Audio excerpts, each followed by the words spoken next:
Hey there, friends. Thank you so much for joining me. This is Dana, your Flat Earth Doula. I'm coming to you today with an update about the new draconian laws that are going to be implemented in our good friend to the north country, Canada.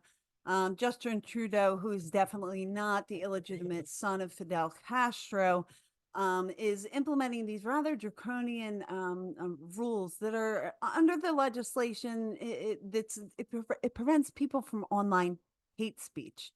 Now, what does hate speech mean? We're going to look into how that's being defined and how civil liberty lawyers in Canada are speaking out against this. Now, the funniest thing is somebody thinks it might. Okay, there's some really weird shit going on with this. And there are definitely some connections that are pretty easy to make if you think a little more critically about these topics. And I'm hoping to be able to lead people there and say what I need to say without saying it.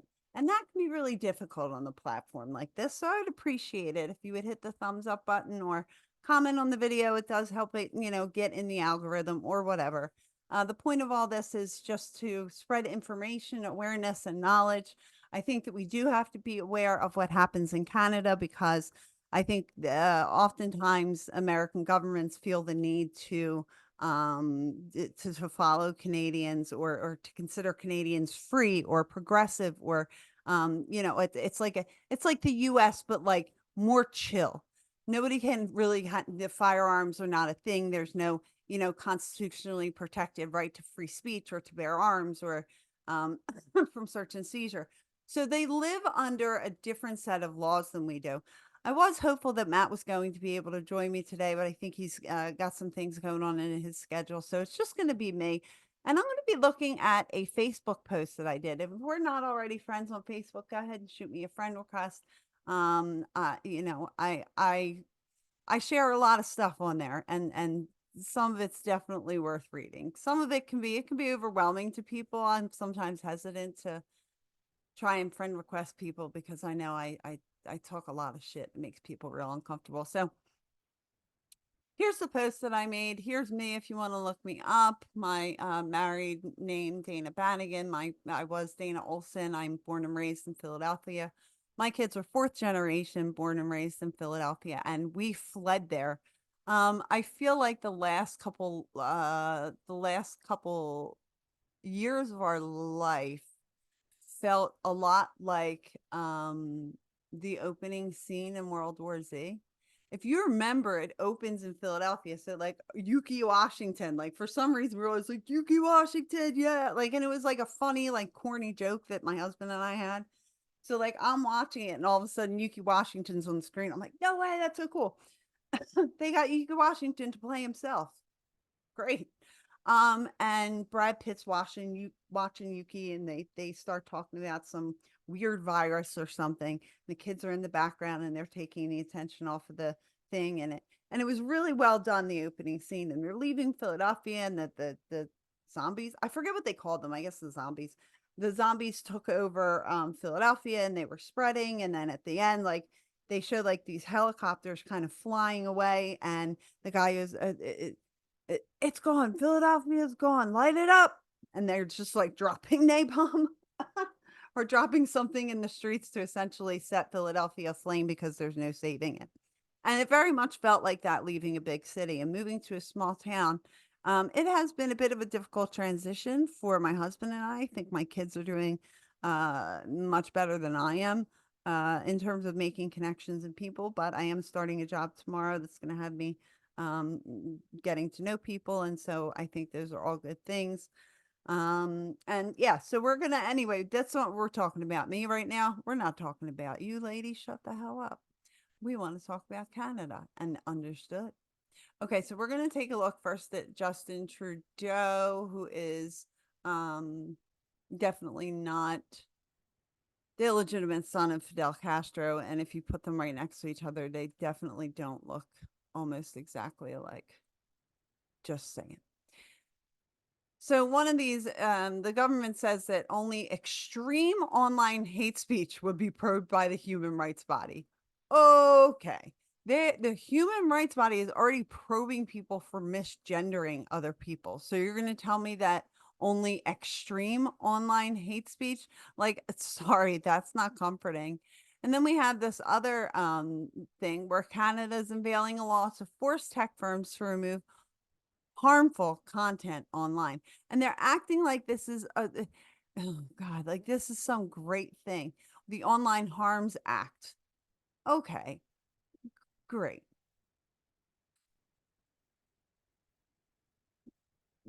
The government is seeking to clarify the definition of hatred. Listen to this. It will be newly, what does this even mean? This is a damn a word salad. It will be newly defined as the emotion that involves detestation or vilification that is stronger than disdain or dislike. Are you shitting me? What does that even mean? The emotion that involves detestation, I detest most of the people that I talk about. I could, so in so I couldn't say anything that could make it look like I detested Justin Trudeau if I was a Canadian citizen. That's how that works out. This gives the government full access to your online profile so that they can now vilify you for something that you've said online years ago that was involved detestation or vilification, stronger than disdain or dislike.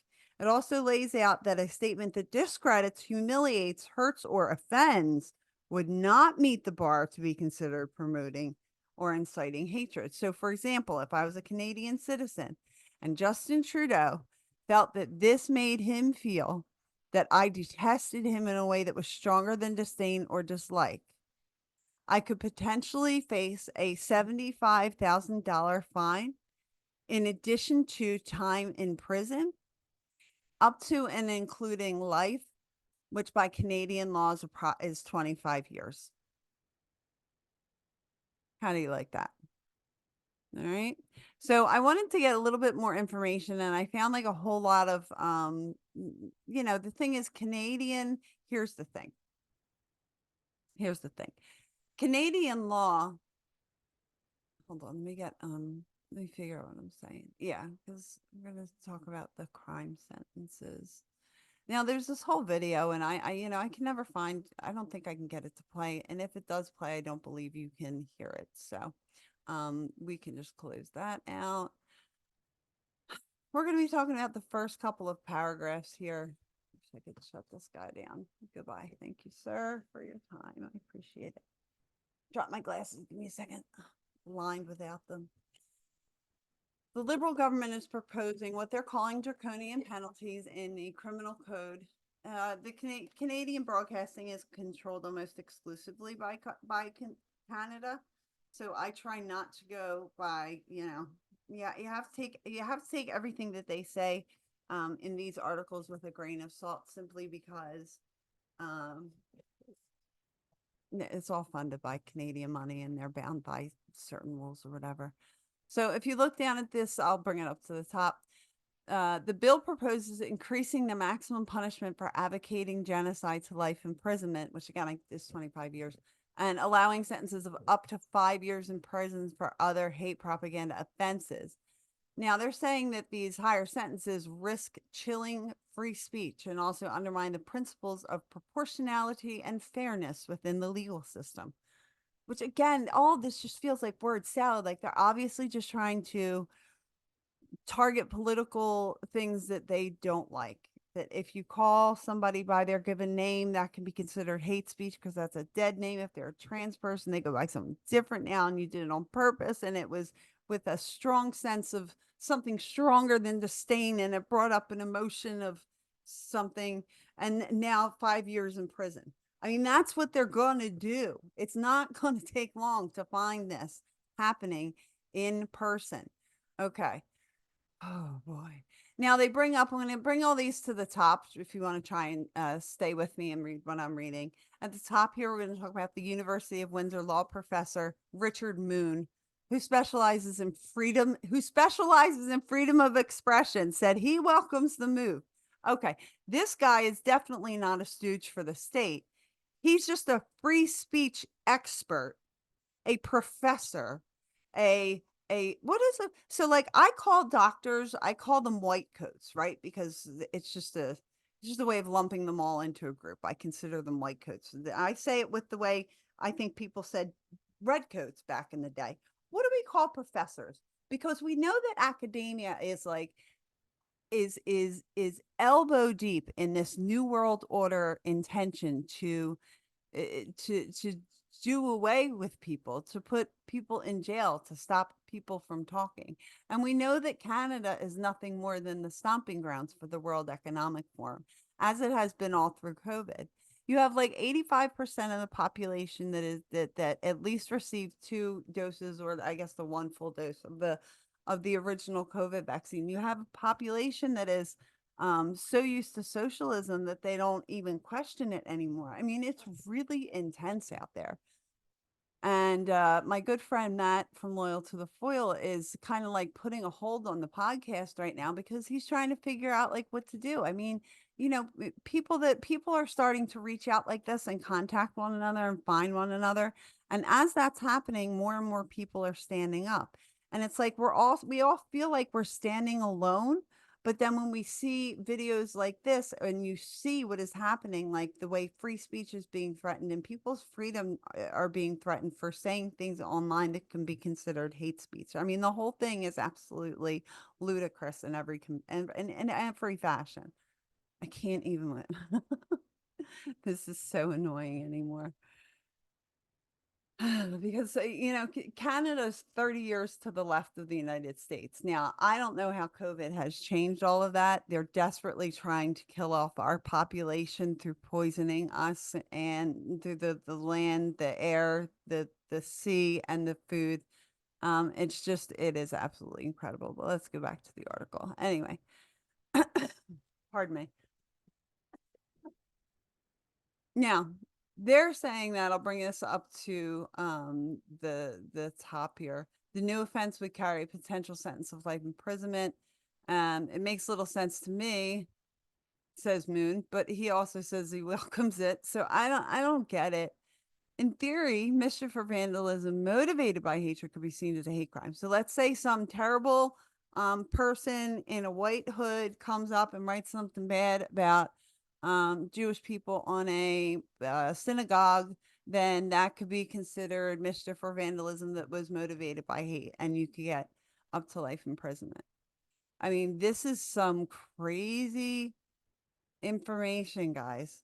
And this is what I'm saying at the top. Think about a theft, an assault, an R word. Think about a murder. In certain contexts, this will make available to a judge. Uh, is that when they twin what this will make available to a judge is that when they twin the fact of a murder with hate motivation, they could potentially apply something as significant as a life sentence. It's 25 years. Um, it's a potential maximum, not a minimum, they're saying. Potentially suffer tougher sentencing provisions and the move to make tech companies bear more responsibility for what happens online, according to the RCMP commissioner. All I'm hearing is word salad. We're coming for your online profiles. You guys, I'm not even kidding. I don't know if you can get to Mexico and come in through the southern border as a refugee at this point, a political refugee from Canada. I hear they're giving out envelopes full of cash and you can get airplane tickets where the boarding pass actually says no name given and become US citizens that way. Everybody the fuck else is doing it, right? Right? That's fine. That's fine. Your speech is being more regulated than our southern border. How do you like that? Fucking crazy, right? We live in absolutely insane times, you guys. Anyway, we have to stand up, stick together, be in contact with one another, we know where one another are, and just get these things in order and be forward thinking. And God bless the good people of Canada that are trying to do the right thing. And I hope with everything in me that this does not turn into some Minority Report style policing, but it's almost certain that it will. So I would consider leaving Canada. I really would. I know it's not possible. There are some places that it's fucked up beyond all recognition. It's gone the way we knew it, the way we grew up. It just doesn't exist anymore. And yeah, it's been a really tough adjustment for me out here, for my husband too. But we kind of had to do it for the kids, and that was where we were at. Um, and living out here has been difficult in a lot of ways. And you certainly can't escape some of the bigger things that seem to be a problem for people all the time. You got for kids, for teenagers, you got like drinking, drugs, sex, pregnancy, all those things.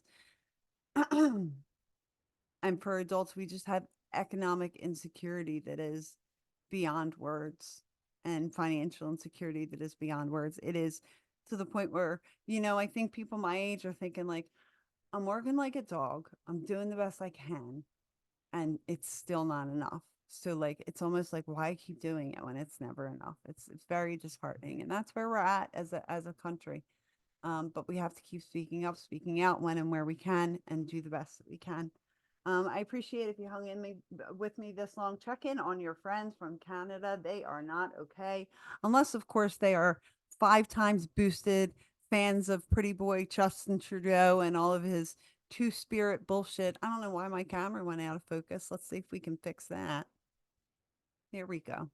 Um, Check on your Canadian friends. I don't know what we can do to help the good people of Canada, because our own country is falling apart, but calling attention to it, to the people of Canada, I think is where it's at. So that's what I suggest for people. Look into it yourself. People in Canada, start to contact your representatives as best you can, and I guess don't do anything that would suggest that you disdain someone while you're online. I really don't know. I don't know, you guys. We have to stand up and stick together. America, remember that we are the only thing holding New World Order back. And the only reason we are holding New World Order back is because we have the pew pews and the Second Amendment.